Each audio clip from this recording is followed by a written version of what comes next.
The Rise Taliban, how the Taliban took over twice. Imagine a country torn apart by war, betrayal, and foreign powers, a place where the cycle of violence never seems to end, where the rise of one of the most feared groups in modern history shook the world. How did the Taliban rise to power, not once but twice? How did they manage to capture a country, twist its fate, and remain a force for decades?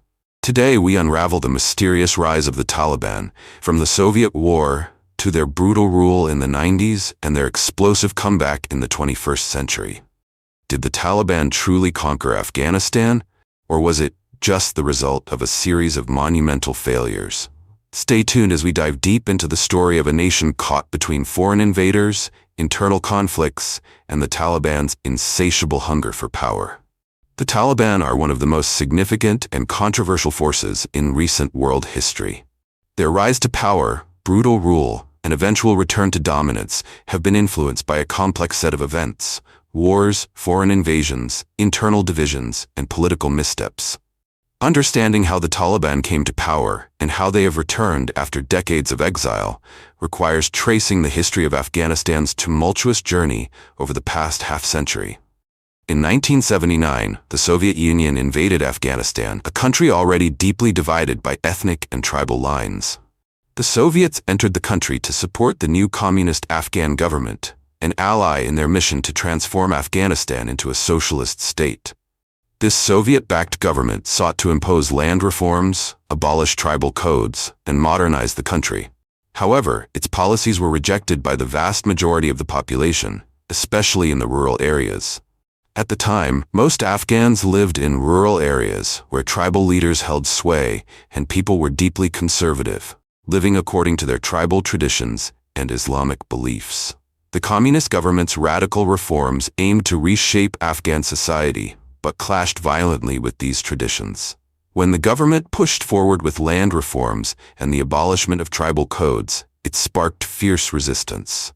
The Mujahideen, a group of independent militias made up of mostly rural, conservative Afghans, began to rise in rebellion against the government. They were joined by thousands of Muslim volunteers from neighboring countries and beyond, who saw the Soviet-backed government as an un-Islamic foreign threat. The Soviets were used to fighting conventional wars, but the Mujahideen operated in small groups in the mountains, making them incredibly difficult to defeat. The Soviet response was brutal. They bombed the countryside, razed villages, and imposed harsh punishments, hoping to break the resolve of the Afghan people. But instead of quelling the resistance, the Soviet tactics only fueled it. More and more Afghans joined the Mujahideen, and with international support, they managed to drag the Soviet forces into a decade-long war that ultimately drained the USSR of resources and willpower. Following the Soviet withdrawal in 1989, Afghanistan descended into civil war. The Mujahideen, once united in their fight against the Soviet invaders, now turned their weapons against each other. The country was torn apart by factionalism, with various tribal and ethnic groups vying for power, and regional warlords controlling large swaths of land. The Afghan conflict became a proxy war during the Cold War, with the United States and its allies arming the Mujahideen to weaken the Soviet Union. In 1989, after nearly a decade of bloody fighting, the Soviets withdrew from Afghanistan, defeated and humiliated. The Soviet-backed Afghan government collapsed, leaving behind a power vacuum that would soon become a breeding ground for instability. In the early 1990s, the Taliban emerged from the Pashtun tribes in southern Afghanistan.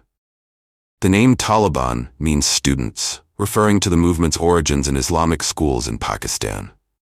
The group was initially formed as a response to the lawlessness and corruption of the warlord-controlled Afghanistan, with an emphasis on a strict interpretation of Sharia law.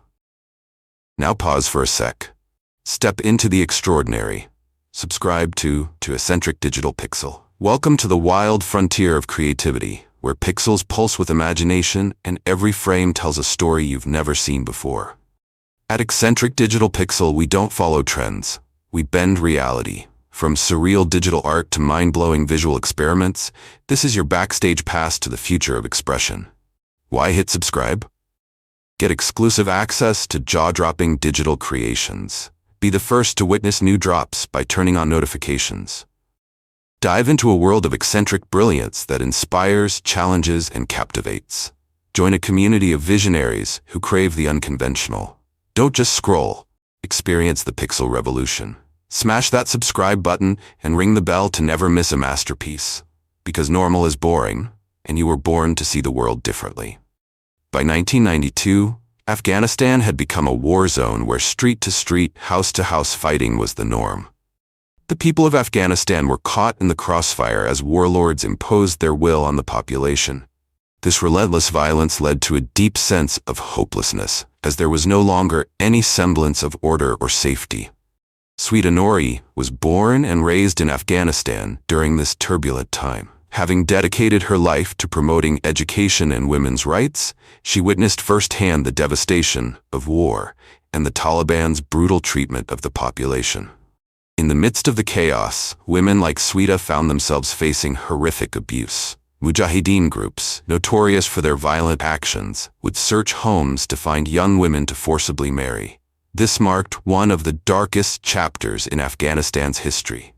The city of Kandahar became a symbol of the suffering endured by ordinary Afghans. Mujahideen and criminal groups terrorized the population, imposing their rule through violence and intimidation. People lived in constant fear, and the once thriving city turned into a place of oppression. In 1994, local Afghans had had enough. The situation was unbearable, and they turned to Mullah Muhammad Omar, a former fighter in the Soviet-Afghan War who had become a teacher at a madrasa, Islamic school. The Taliban's origins lay in these madrasas, religious schools that shaped their strict interpretation of Islam. The word Taliban, meaning students, in Pashto, became synonymous with a movement that promised peace and order after years of lawlessness. Led by Mullah Omar and a group of young mullahs, they quickly gathered a following. By the spring of 1994, they managed to drive out the Mujahideen in Kandahar, and their popularity grew as they provided a rare sense of order in a country ravaged by civil war. By 1996, the Taliban had gained enough power to take Kabul, the capital of Afghanistan. They set up a government composed largely of Pashtun leaders, the dominant ethnic group in Afghanistan. Their rule was based on a strict interpretation of Sharia law, drawn from their teachings in the madrasas. The Taliban's government was highly inexperienced in governance, as most of its leaders had spent years in madrasas rather than in administrative roles. Nevertheless, they took control with a singular focus: to remake Afghanistan based on their religious ideology. Once in power, the Taliban imposed draconian laws on the Afghan people. They banned music, television, and even flying kites, believing them to be un-Islamic. But the most oppressive rules were directed at women. Women were forced to stay indoors, unable to leave the house without a male relative. They were banned from working, studying, or even leaving their homes unaccompanied. Women like Sweeta Nori, who ran underground schools for girls in Kabul, lived in constant danger. The Taliban would raid schools, beat women, and publicly execute those who defied their laws. The Taliban were not only able to gain power through military force, but also by playing the political game. They expanded their control over Pashtun majority areas and began to make strategic alliances. Pakistan, seeing an opportunity to protect its interests in Afghanistan, provided weapons, funding, and training to the Taliban. In return, Pakistan hoped the Taliban would establish a government aligned with its own interests, particularly in its ongoing rivalry with India. The Taliban also profited from the opium trade, controlling Afghanistan's poppy-growing regions. They levied taxes on trade routes and took a cut of the illicit drug profits, which allowed them to fund their expansion. After the 9/11 attacks, the US and its allies launched a military intervention in Afghanistan. Their primary goal was to capture Osama bin Laden, who was sheltered by the Taliban. The US quickly allied with Northern Alliance forces and ousted the Taliban from power in December 2001. Despite their fall, the Taliban's network didn't disappear. Instead, they regrouped in Pakistan, rebuilt their forces, and began a counterinsurgency that would last for decades. The Taliban's resurgence was not inevitable because of their military strength, but because of the failures of the Afghan government and international forces. The US-backed Afghan government struggled with corruption, inefficiency, and a lack of popular support, especially in the rural areas where the Taliban had a stronghold.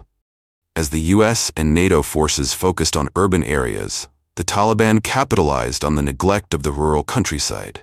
The US invasion of Iraq in 2003 also diverted resources, leaving Afghanistan increasingly vulnerable to the Taliban's attacks.